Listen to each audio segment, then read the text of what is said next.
up, everybody? This is Ruf CTR2. So today we're going to be going into the next part in my Gran Turismo 3, testing all the cars and doing a 400-meter dash series.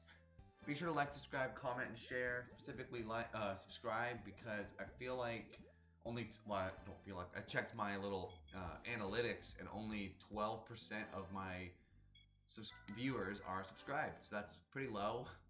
Pretty funny how low that is. And so I'd like that to be about half. So I hope that people do it. What I've been doing, if this is your first video on the channel, I do a lot of different things on this channel over a very variety of games and ideas. This is a 400-meter dash comparison video series I've been doing. I think we're in part 6 or 7. I don't really remember. This is the Camaro SS, and we've been going through and just doing 400-meter dashes with every single car. It's been pretty fun, actually. It's been fun to do it. It's been fun to see what cars are good and what cars are not as good. Like, this Camaro was not as good. It's still pretty good, but it's, not what I'm trying to break all my top 10 lists here and see what cars are at the top. I started with the slowest, and now we are here.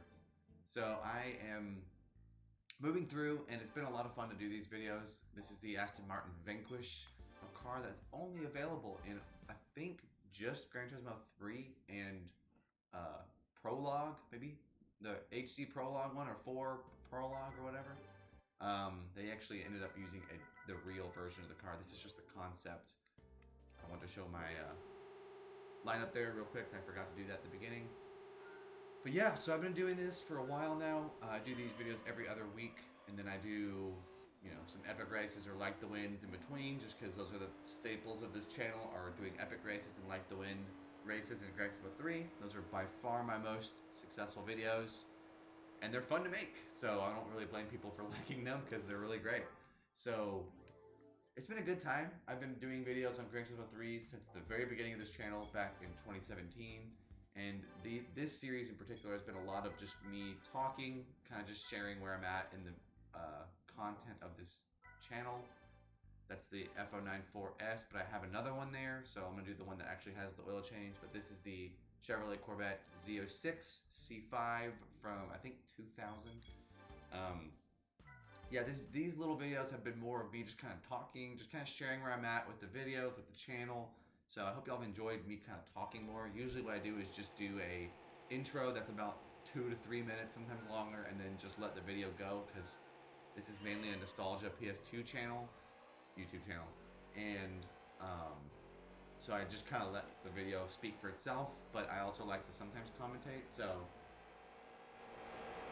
and depending on the video, of course, some videos what I do is if I'm doing some sort of instructional guide, I will talk more, but that's depending on the video. Usually I don't really talk too much in these videos, but in this little series I've been liking just kind of going more and sharing more of my thoughts with the channel and what I do. It's been fun, honestly. It's been a lot of fun making videos on this game. This is the F094S. I'm just gonna do a quick check, make sure its oil needs to be done. Okay, it definitely does, so I might actually not use the F094S yet. We'll see. I'm doing them all in order, which is why I check sometimes. It depends on how much oil the car has. Yeah, basically I can tell by the way that how much I've driven that car that I probably needed to get its oil changed. I've done a lot of like the wind races. I guess I'll go ahead and redo that. I don't think that should change the Opels too much.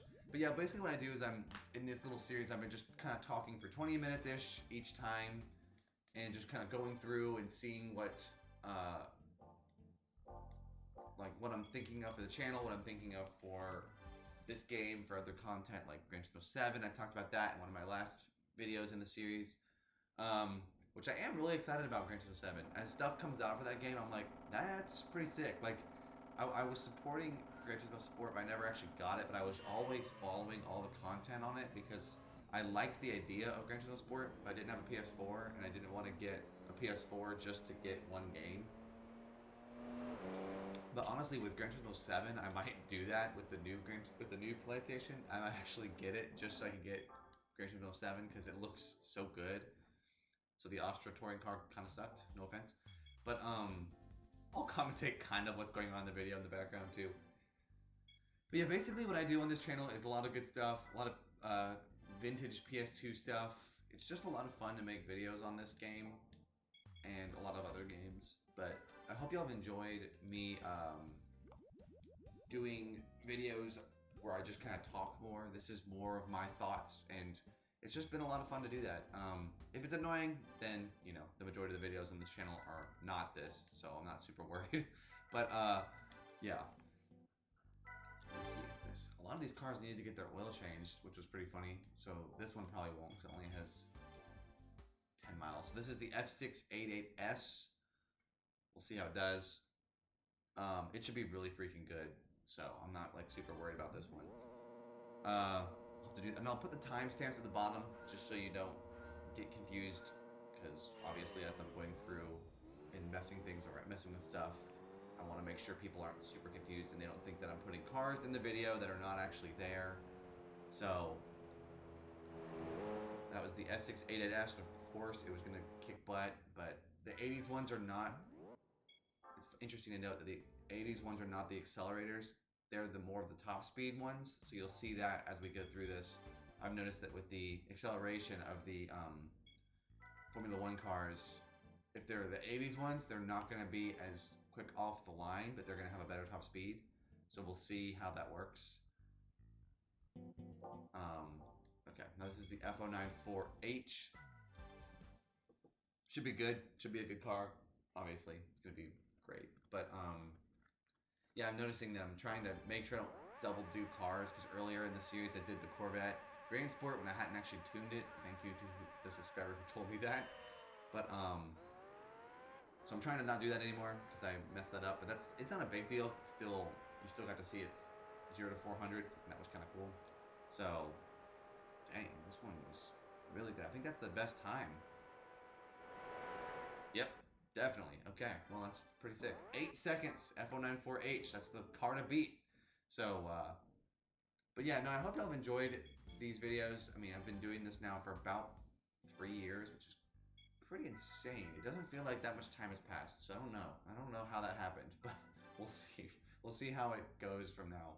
This is the F094S. I made sure not to use the one that hadn't been driven yet, because that is an inaccurate version of this car. So yeah, this game is great though. I've really enjoyed everything about this game. The only thing I don't like is that they basically had some cars they could have put in the game, but they didn't. But other than that, like, this car is like, I mean, this game is like freaking perfect. Like, just races, AI spins, everything to me just, it seems just right, you know? Alright, another 8-seconder? Wow, okay. I think that might be the best one. Yep. Yes, it is. All right, so we are getting to the point now where the Formula Ones are coming in there and they're gonna destroy everybody. So we'll see how if they can ever be beaten. The Formula One cars in particular are interesting because there's the epitome of being super, super, super fast off the line. Now we're on to the Mercedes CLK Touring Car. Those cars are just so fast off the line, but honestly, their top speeds are not very good. And what's really interesting is you cannot tune the Formula One cars. So basically this is like their bread and butter is this test that I'm doing right now. These 0 to 400s are like exactly what they need. So we can see just how fast they go and how good they are. And it's just gonna be so shocking to pick another car. So I'm picking this D2 Mercedes CLK 55, and it just isn't the same. I also like how it's so clearly, this is just the CLK 55 AMG, but with the red racing skin on it, because you can see they left on the name of the car. And I'm pretty sure most race cars or touring cars don't have the logo, but don't quote me on that. If I'm wrong, let me know. Alright, so we have now gone through a few cars here. So now we're going to move on to the Nismo 400R, potentially. Everything is kind of up in the air at this point because I am checking now to make sure I haven't. Yeah, it doesn't need its oil change. I want to make sure I don't have a car with bad oil, because that also just throws off its 0 to 400. So the Nismo should be pretty good because it's an all-wheel drive, and all-wheel drive cars in this game are really good off the line. They're also just good off the line in general. So I wouldn't be surprised if it's really good, but don't quote me on that either. I love how good these cars sound in this game too. Just so good. I like how when you tune up a car in this game, you can still hear the sound of it when it was untuned, just way down underneath. I always thought that was really a nice touch, and I don't feel like they really did that anymore.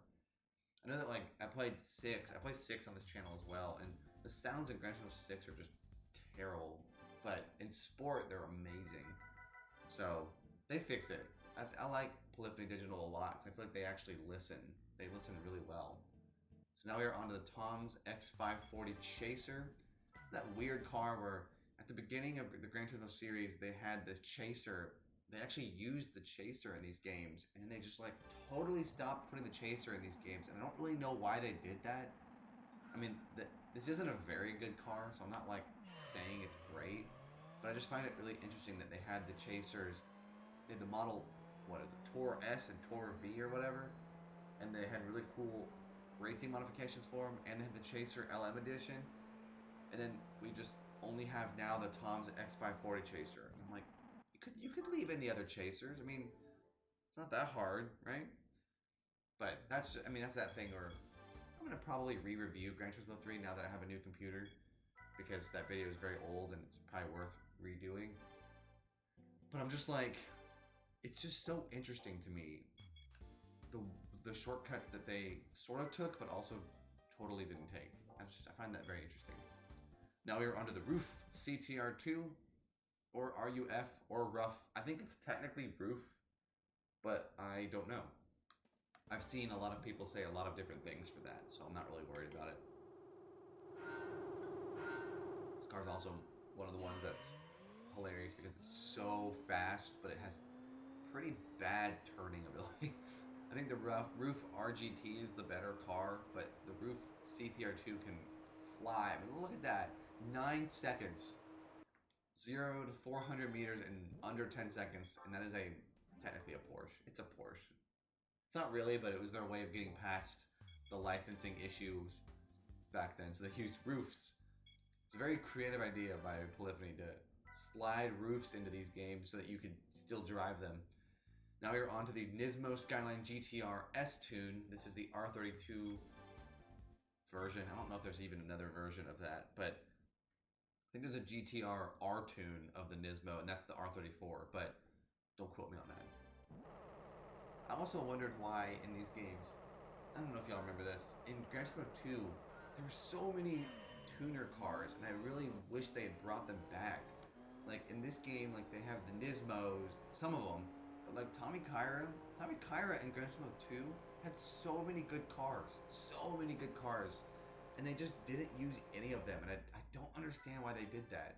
They had so many good cars, and they had so many good Toms, and they had so many good Mugens, I don't know how you say that, and Spoon. They had so many good cars, and they just got rid of all of them, and they never brought so many of them back, and I don't know why they did that. We could potentially be using the Skyline GTR Vspec 2 R32 here. Don't quote me on this to see if it's okay. Alright, it's good. But this is the Nissan Skyline GTR Vspec 2 R32. Also a very good car. The Skylines are just fantastic, honestly. They're so good. And they sound so great in this game. And then when they're fully tuned, they kind of sound like the Calsonic Skyline. And I'm like, that's just great. It's just great. Yeah. Skylines are great. Everything in this game just drives so well. I really like how they handled everything. And I always will say this, and I think a lot of people will agree. The transition from Gran Turismo 2 to 3 is just fantastic. It's just fantastic. I mean, graphics-wise, engines-wise, control-wise, AI-wise, everything from 2 to 3 is just so good. So freaking good. Now we're on to the Tickford FALCON XR8 Race Car. Very good car. But yeah, like, I just think that the way they handled transitioning from 2 to 3 is just like, that is the perfect way to advance from PS1 to PS2. I did not think that 5 was a very good game, and I know that like some people swear by 5. I thought 5 5 prologue was really good or whatever. But 5, I played 5 and I hated it. Like the leveling system was so messed up. The B-Spec mode where you would win certain prize cars by doing the B-Spec mode, that was so weird. I don't know why they did that.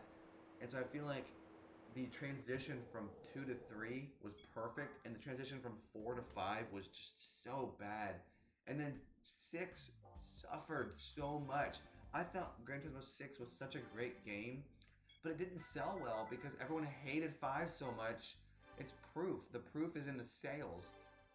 Now we're on to the GTR Skyline Vspec R33 in the legendary purple. I did not mean to select that. Dang it. Well, hold on. We're going to back up. I'm going to leave all this in here. It's untuned, unedited. I don't like to edit videos because I like being authentic.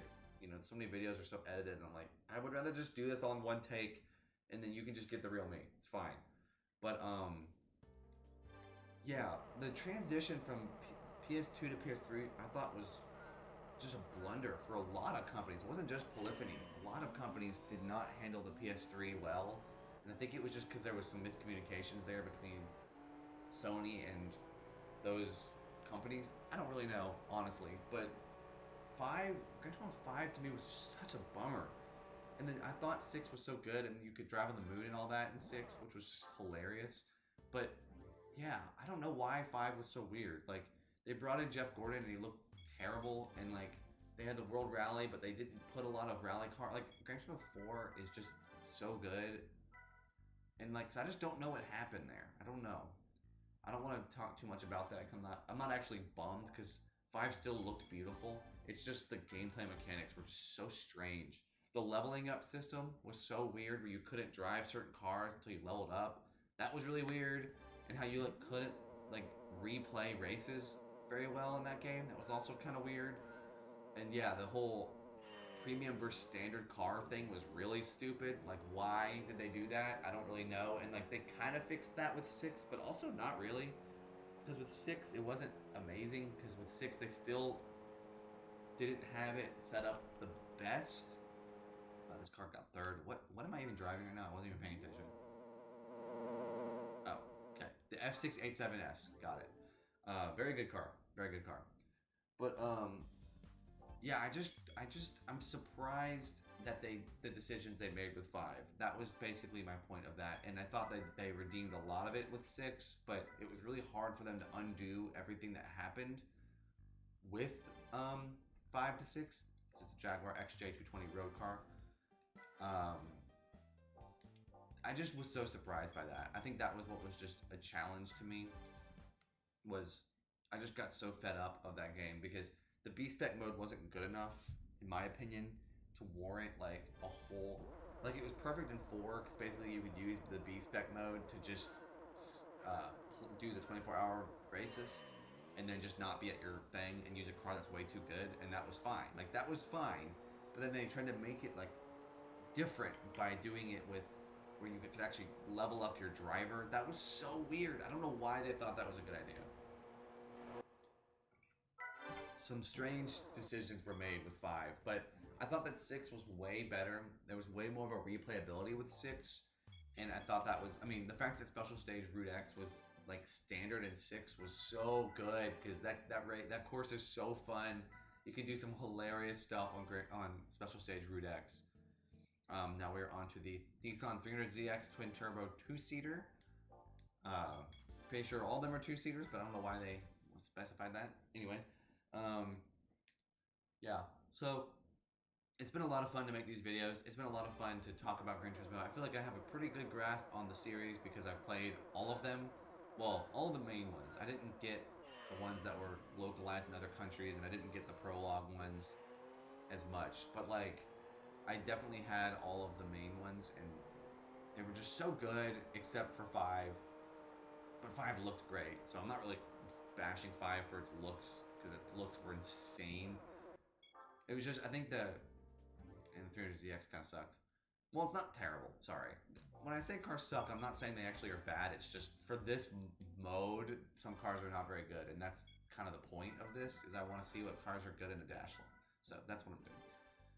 Now we are moving on to the Lister Storm V12 race car. which again, another one. I really missed the road car for the Lister Storm V12. I missed that car. I loved that in Gran Turismo 2. It was hilarious. It was out of control, powerful, and then they just got rid of it. And they could have brought that back in 3. It was not hard to just take away the decals, and then you'd be fine. I also noticed now that the Lister Storm V12 in Gran Turismo 2 has a different logo on the back. It has a different... Never noticed that before. But the Lister Storm, good looking car, kind of weird looking car too. But yeah, the Lister, good stuff. Well, I'm gonna do one more. I know that I said I'd stop this at 20 minutes, but I broke that promise, sorry. So I'm gonna do one more car because I wasn't expecting that, and I wanna do an outro. So we'll stop on the Nissan Skyline GTR R-Tune R34. Make sure that it doesn't need its oil changed, because if it is, then I won't do it. All right, it's fine. So we're gonna end on this car. Thank y'all so much for watching. I hope y'all subscribe. I hope hearing more of my thoughts will help y'all want to subscribe more, because yeah, only 12% of the people that watch my videos are subscribed, and that's very low compared to the average. So, LOL. I hope y'all have enjoyed just hearing my thoughts on this stuff. These are just my Gran Turismo thoughts. So, be sure to enjoy. I hope you did. Hopefully you made it this far. And subscribe, share, all that great stuff. I'll end the video by showing the top 10 list. See who's still in the front. I'm hoping at least one rally car is still there. I kind of doubt it though, because the Formula One started and they're so good. So F094S is killing everybody. F094H right behind, and then some of the 80s ones, and the F090S, because he's honestly kind of weak. Ruf XJ220, Nismo, some 4GT 40s, and then some Skylines. So yeah, we do not have any more rally cars anymore. So, crazy. I thought they would last a lot longer, but then I forgot how good the Formula Ones are. So, y'all are great. Enjoy, and have a great day.